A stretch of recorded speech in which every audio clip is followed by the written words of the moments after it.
crianças vão na minha casa, eu já tenho sobrinho neto. Parece a Disneylândia. Aí eu tenho aquelas coisinhas, aquelas luzes que a gente usava em boate. Aí as crianças chegam lá em casa, eu apago as luzes, vum, vum, aí tem aquelas fumacinhas que solta. Aí minha mãe fica assim, é surreal. Aí eu faço rave com as crianças na cama, pulando. Tchan, tchan, tchan, tchan, tchan. Aí as crianças assim, titia é muito doida. Titia é muito doida. Cara, eu me divirto em festa de criança. Porque eu vou pra recreação. E como que é feito o diagnóstico de TDAH? Eu tenho um filho de 4 anos, ele vai fazer 5. Como que eu sei se ele tem ou não? Calma. A gente começa a ver ali, porque até 4, 5 anos, a criança ainda não teve o primeiro grande amadurecimento cerebral. Tá? Você pode explicar pra gente como que é o cérebro da criança? Como que ele desenvolve? Vamos lá. Até 4, 5 anos, essa altura aí, o cérebro ainda não tem uma coisa chamada individualização. O que significa?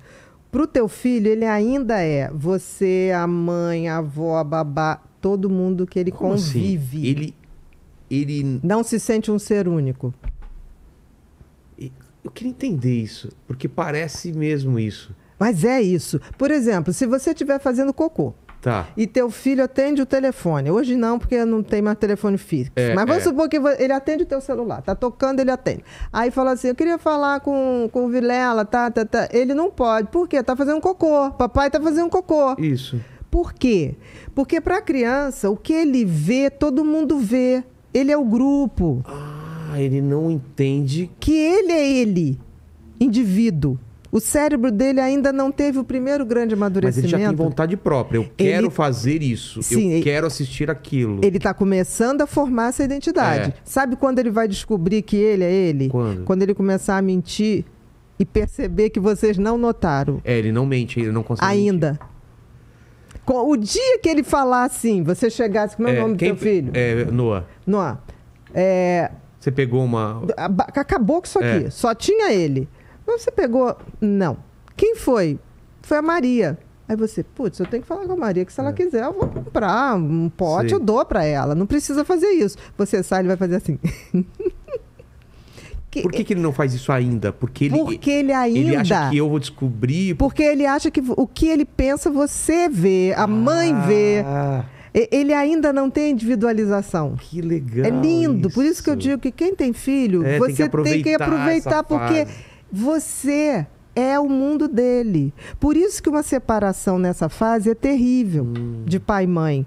Porque a criança sempre vai achar que ele estava metido naquela confusão. Entendi. Que ele foi culpado pelaquela separação. Porque ele estava naquele bolo. E o que aconteceu que ele não fez a parte dele? Então, vamos lá, o cérebro, então... Tem esse primeiro amadurecimento. Aí vai pra eu sou um indivíduo. Eu sou um indivíduo. Aí ele começa aquela fase que ele começa a ter os amiguinhos. Aí, pai, não me pega não, pai. Não sei o quê. Bom, aí não quer que deixe na frente da escola, deixa um pouquinho pra cá. Não me mas quando tá com você, dá beijo, abraça. Mas aí, tipo, não, pai, na frente lá das minhas amigas. Não fala isso, já tá dando no corno.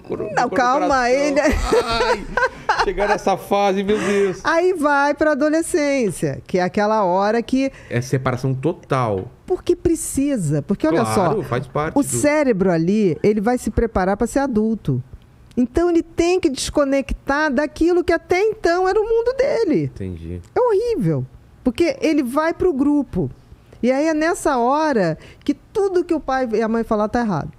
E você tem que deixar. Porque depois volta. Porque ele tá querendo ser aceito por um grupo...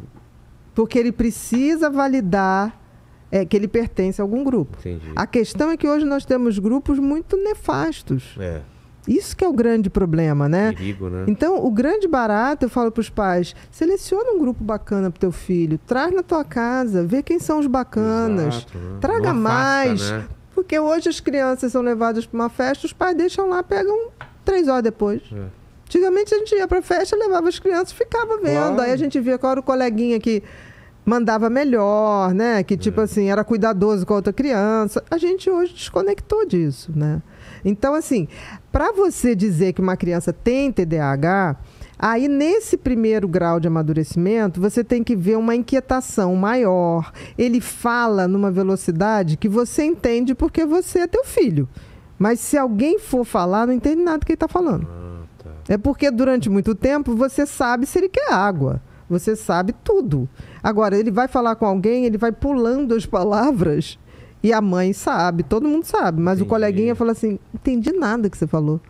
Porque a velocidade do pensamento dele é muito maior do que a capacidade de expressar a fala. Isso em relação à fala, em relação a escrita, ações, pior ainda. Atividades. E na atividade, o que acontece? A inquietação não deixa ele esperar numa fila, aí ele começa, tipo assim, é mal educado. Ele no jogo, quando perde, tipo, não quero mais jogar. Eu vou sair. Porque aí ele já quer ir para outra brincadeira. Então, o pessoal do time... Eu me lembro que tinha um menino, o Matheus, que ele falava, tia, ninguém me aceita. Olha lá. Ó. Meu... Olha esse carro. Eu tenho um amor por esse carro. Deixa ele ponta cabeça mesmo. Eu tenho um amor por esse carro que você legal. Não imagina. Que carro que é esse? Você falou o modelo? Qual é o modelo? Não, Lincoln não.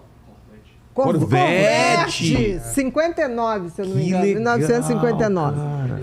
57. Foi criado Corvette. Só para Batgirl. Eu adoro Batgirl. Tenho mania de Batgirl. É a minha fantasia sempre quando tem festa fantasia. É? Tem essa fantasia assim, roxa? Olha tem, que roxa e a capa amarela. Com essa... A moto, né? Tinha moto também, roxa com amarelo. Roxa com amarelo também. Entendeu? Então, assim, isso é um lado bem TDAH, assim. Que eu espero que fique ali, até os 80 anos. Não faz mal pra ninguém também. Então, o que acontece? Aí você vai ver que ele é mais inquieto, a velocidade, ele esquece as coisas. Então, ele, tipo assim, ele deixa a mochila num lugar e vai embora, o celular no outro, entendeu? Então, aí depois vem a impulsividade. Por que impulsividade? Porque ele também não filtra o impulso. Então, às vezes, ele fala uma coisa com você, depois ele se arrepende profundamente. Então, por exemplo, uma criança TDAH adora bicho. Quando ele machuca um bicho, nunca é por intenção. Às vezes ele está fazendo uma brincadeira. Está banado. Aí quando ele machuca o bicho, ele fica arrasado. Você vê a criança chorar, assim, de tipo, eu não queria. Mas é bem diferente de outro tipo de funcionamento. Essa hiperatividade, ela também... É mental. Não é física? Existe a condição sine qua non para você ter um TDAH é hiperatividade mental. Excesso de pensamento. Numa velocidade maior. Agora, existem casos que você acompanha a hiperatividade mental com a física. Nos meninos predomina esse tipo, né? A mental com a física. Se você tem um filho que tem TDAH, redobrar a sua atenção. Por quê? Porque os estudos mostram que o TDAH tem maior tendência em se envolver com vícios de substâncias e também de comportamentos viciantes, como pornografia, vício em videogames, em jogos de azar, justamente porque esses vícios liberam dopamina. E todo TDAH tem uma deficiência de dopamina, por isso ele vai buscar nas drogas a dopamina que ele não tem. Então, muitas vezes ele se depara com esse fenômeno de usar a droga ou um comportamento de vício e se sentir bem por conta da dopamina que é liberada. Se você ou alguém que você conhece enfrenta esse desafio, conheça o curso agora mesmo.